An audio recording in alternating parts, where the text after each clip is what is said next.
Como de costume, para comezar cada episodio do podcast, eu vou comezar con unha pergunta. E a pergunta de hoxe é: por que você acredita no valor do diñeiro de papel? Por si só, diñeiro de papel é só iso: papel, polímero ou cualquier outro material, impreso con símbolos, números e o selo de unha instituición que a maior parte dos billións de persoas neste planeta non ten neñún controle real. Por si só, unha nota non ten valor intrínseco. E mesmo así, ese xogo continúa funcionando por causa de unha coisa: a crenza colectiva. Eu traballo e recebo o meu salario en diñeiro porque acredito que posso trocar iso por bens e servizos. Lojas, supermercados e vendedores aceitan o meu diñeiro porque eles tamén acreditan que poden usalo para obter outra coisa. Bancos centrais imprimen diñeiro porque acreditan que a sociedade vai continuar acreditando que ele ten valor, ou porque conseguen obrigar esa crenza a se manter. Gobernos garanten ese sistema. Mas, no fin, esa garantía moitas veces é unha promesa, e non ouro, nen un activo real por trás de cada nota. Você pode dizer, aínda existe garantía, mas a base de unha moeda directamente ancorada no ouro já non existe como antes, especialmente desde 1971, cando Richard Nixon encerrou a conversibilidade do dólar en ouro. E aquí está a ironía.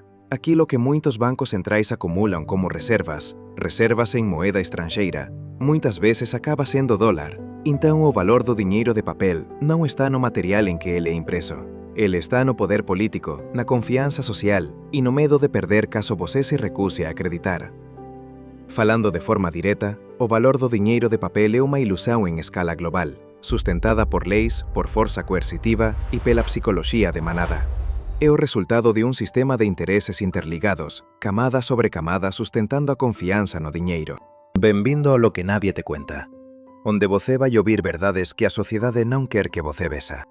Você paga impostos na moeda oficial do lugar onde vive, o dong no Vietnam, o dólar nos Estados Unidos. Você non pode comprar teja con Bitcoin se a lei non recoñece iso. En outras palabras, para viver legalmente, você é forzado a usar o diñeiro do goberno. Salarios e consumo do día a día giran en torno diso. Empresas pagan salarios en moeda fiduciaria. Supermercados, feiras, bancos, contas, tudo é feito para funcionar con moeda oficial: dong, dólar, yuan, rublo, libra, euro. Se você se recusa a usar esa moeda, você se coloca para fora do sistema de transaxóns. O Estado, o Banco Central e as institucións que aplican a lei protexen a existencia da moeda. Se você imprimir o seu propio diñeiro en un país, mesmo que conseguise convencer persoas a usalo para trocar bens, você aínda pode ir preso por atacar ou enfraquecer a moeda nacional. Unha coisa precisa ficar clara: o valor do diñeiro é en grande parte baseado en confianza, embora non totalmente. E esa confianza non é algo vago. Ela é sustentada por instituicións. O sistema bancario é onde o diñeiro nasce e circula. Bancos operan con moeda fiduciaria. Crédito, poupanza, pagamentos internacionais. Todos os canais oficiais pasan por ela. Non existe un sistema dominante financiando empresas e movendo o caixa corporativo con unha moeda alternativa. Você pode ter ouro. Você pode ter cripto. Mas para entrar de verdade no mercado, quase sempre iso precisa pasar pela moeda oficial, para gañar liquidez e para criar dependencia dela. A sociedade é estruturada para que, se você non usa moeda fiduciaria, você non consegue transaccionar de verdade. Non consegue comprar, non consegue vender, e quase perde o seu lugar na vida social. De casamentos a educación, saúde, produción e consumo, tudo está ligado á moeda oficial. Confiar no diñeiro non é máis unha escolla persoal, é unha condición de sobrevivencia social. Diñeiro non é só unha ferramenta, ele é un mecanismo. Tente viver un día sen usar o diñeiro do Estado. Você non compra comida, non paga luz, agua, internet, non paga escola, non paga hospital, non paga aluguel, transporte, non embarca nun avión, non reserva un cuarto. Você prácticamente non consegue facer nada. Mesmo que você teña ouro ou cripto, aínda así precisa converter para a moeda oficial para sobreviver dentro desta sociedade. E é aí que está o truque. Ninguén precisa apontar unha arma para você, mas se você se recusa a xogar, você é expulso do xogo. A partir daí, non é máis crenza, é dependencia, programada e reforzada por hábito, lei e conveniencia. Aínda assim, é preciso ser justo. A moeda fiduciaria non existe apenas para controlar persoas. Ela tamén existe para estabilizar a economía e manter a sociedade funcionando. Sen moeda oficial, a orden das trocas se rompe e a sociedade pode cair no caos. Por qué? Porque se unha sociedade negocia livremente usando ativos demais, o sistema perde coesão. Hoje eu recebo meu salário em dólares americanos, mas o dono do supermercado não gosta de mim, ou não gosta dos Estados Unidos, e se recusa a aceitar dólares. Eu estou acabado. Ou então eu tenho Bitcoin, tenho cripto, eu levo para a feira para comprar legumes. Mas o vendedor nem sabe o que é cripto e não me vende, e eu passo fome. Num nível macro, se um país não é independente no seu sistema financeiro e monetário, ele fica vulnerável, fácil de ser manipulado por outros países ou por outras forças. Imagina isto: você trabalha duro um mês inteiro e recebe algo chamado dinheiro. Só que esse dinheiro é definido por um grupo do outro lado do planeta. Hoje eles dizem que vale 1 quilo de carne e você aceita. Amanhã dizem que vale meio quilo e você também é obrigado a aceitar. E pronto, você está preso. Por isso, em teoria, cada país precisa de um sistema financeiro e monetário independente para não ser controlado. Mas, na prática, os sistemas monetários do mundo são interdependentes e, para ser direto, muitos dependem fortemente do dólar. Aqui eu estou falando da natureza do dinheiro, não tentando demonizar o sistema de moeda fiduciária. Voltando ao ponto central. A gente precisa entender isto. Dinheiro não é um ativo. Dinheiro é dívida. Ativos são coisas reais. Nosso trabalho, nosso tempo, casas, carros, máquinas, ferramentas. Dinheiro é um registro de obrigação. E quando a gente gasta dinheiro, no fundo, a gente está trocando promessas entre si. Na economía moderna, a maior parte do dinheiro nace do crédito. Bancos e o sistema financeiro expanden a oferta de moeda por medio de empréstimos. Empresas, gobernos e persoas físicas toman crédito e o dinheiro aparece como números numa conta. Mas se o dinheiro está ligado á dívida, então quen segura dinheiro está segurando unha promesa de outra persoa. E o dinheiro só ten valor enquanto o outro lado aínda consegue pagar. O sistema só se sustenta porque todo mundo aínda precisa de dinheiro para manter xirando o ciclo de pagamento. Porque o dinheiro é criado a partir da dívida. Por iso, se ninguén traballa, ninguén consome, ninguén toma empréstimo. Ese ciclo desacelera, depois para, e o sistema comeza a rachar. E desde que as sociedades pasaron a ter instituições de Estado, sempre existiu divisão de clases. Simplificando, existe un grupo que posúe ativos e controla os meios de produción.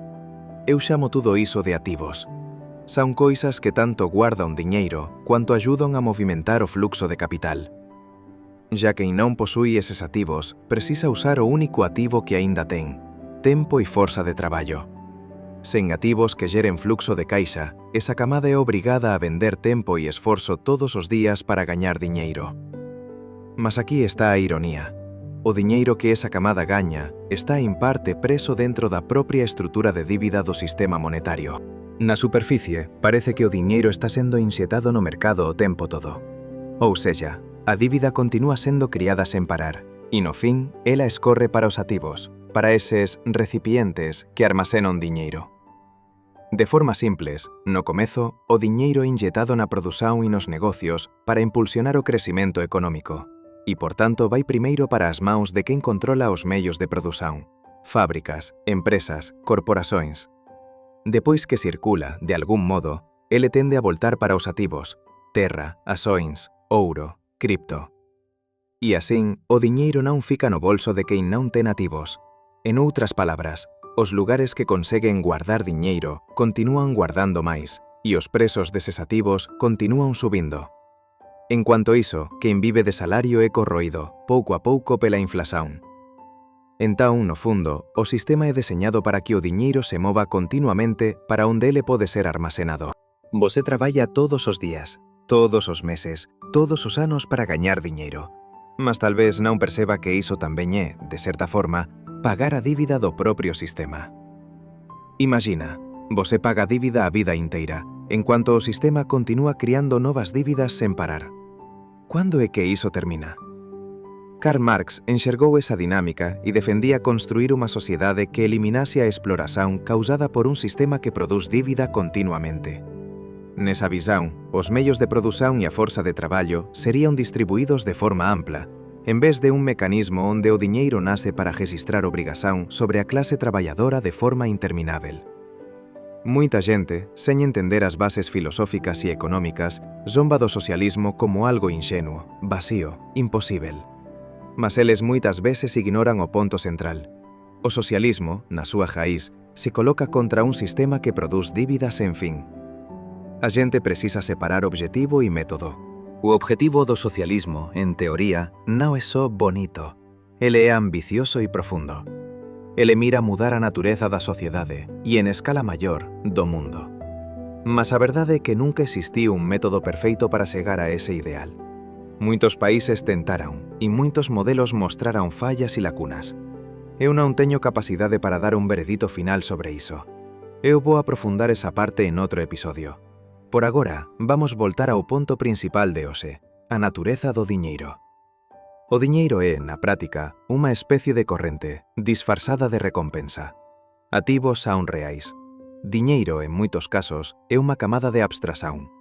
E a clase media, moitas veces, é a camada que carrega o peso do sistema. Ela segura riqueza e ativos temporariamente dentro do xogo, até que as dívidas se apertan. Ela gaña máis do que a clase traballadora, mas tamén carrega máis dívida. Son profesionais, funcionarios séniores, pequenos empresarios. Eles teñen acceso a investimentos, terra, inmóveis, carros, crédito ao consumo, ações. Mas por trás de cada empréstimo existe dívida, e ás veces unha vulnerabilidade aínda maior do que a da clase traballadora. De certa forma, esa camada é moldada para puxar diñeiro debaixo e concentralo, temporariamente, en ativos. Hipoteca, empréstimo pessoal, cartón de crédito, investimento con marxen en ações, cripto. E o resultado é simples. Dívida para sustentar a aparencia de suceso, unha clase ambigua, presa no medio. Eles son que saíron da pobreza, mas na verdade están sendo mantidos ali. Non son pobres o suficiente para receber apoio, e non son ricos o suficiente para abandonar o xogo.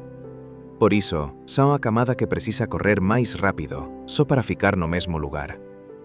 E o detalle máis importante, eles viran o modelo ideal que o sistema usa para fabricar desexo na clase de baixo. Traballadores ollan para cima e soñan en virar clase media. A clase media corre sen parar para non caer de volta. Só o topo consegue sentar e se beneficiar, en cuanto as dúas camadas abaixo corren. A clase media vive unha ilusión de liberdade financeira, mas carrega o peso máis pesado do sistema. Cando unha crise financeira é deseñada para acontecer, o sistema tenta recuperar ativos, apertando o cerco da dívida sobre a clase media. Se você non consegue pagar a hipoteca, o banco pode tomar súa casa rapidamente. Financiamento de carro? Mesma lógica.